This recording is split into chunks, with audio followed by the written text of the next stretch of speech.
आप जब रेकी उस घर को दोगे, उस रूम को, उस जगह को जहाँ आपको हैवीनेस लग रही है, मान लो आपको पता ही नहीं हैवीनेस कहाँ है, आप पूरे घर को हीलिंग कर दो, आपका वास्तु ठीक हो जाएगा, है ना।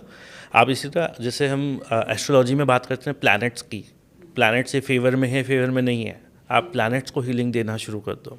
आपकी अच्छा। सातों चक्रा हर दिशा से जुड़े हैं, आपके सातों चक्रा हर प्लैनेट से जुड़े हैं, आपके सातों चक्रा, आपका mind, body, soul, emotion, business से जुड़ा है ना।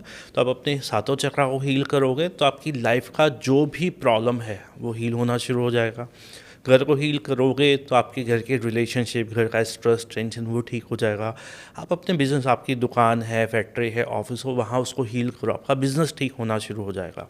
तो हमारा मानना ये है कि एनर्जी दो प्रकार की होती है, पॉजिटिव और नेगेटिव। नेगेटिव। पॉजिटिव जिसको हमने कहते हैं रेकी, ये जिसको हम कह देते हैं भगवान। नेगेटिव एनर्जी जो शैतान है ना। तो जब भी इंसान के शरीर में बीमारी आती है तो नेगेटिव एनर्जी की वजह से है, नेगेटिव इमोशंस, नेगेटिव फीलिंग्स, है ना, डर, फियर या कुछ भी कह लो। हाँ। ऐसे ही घर में नेगेटिव एनर्जी आ जाती है किसी भी वजह से, घर साफ नहीं है, गंदगी है, घर में लोगों की सोच अच्छी नहीं है, बीमारी है, कुछ भी, है ना, बिजनेस में भी प्रॉब्लम आती है, वो एनर्जी की वजह से। तो रेकी जो पॉजिटिव एनर्जी है, जहाँ पे भी ये पॉजिटिव एनर्जी दी जाएगी वहाँ से नेगेटिव एनर्जी भाग जाएगी। जैसे नेगेटिव एनर्जी भागेगी, प्रॉब्लम सॉल्व।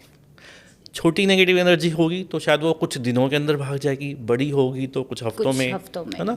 हमारे पास वो लोग भी आते हैं जो पिछले 20-20, 25-25 साल से बीमार है, ठीक नहीं हो रही, है ना।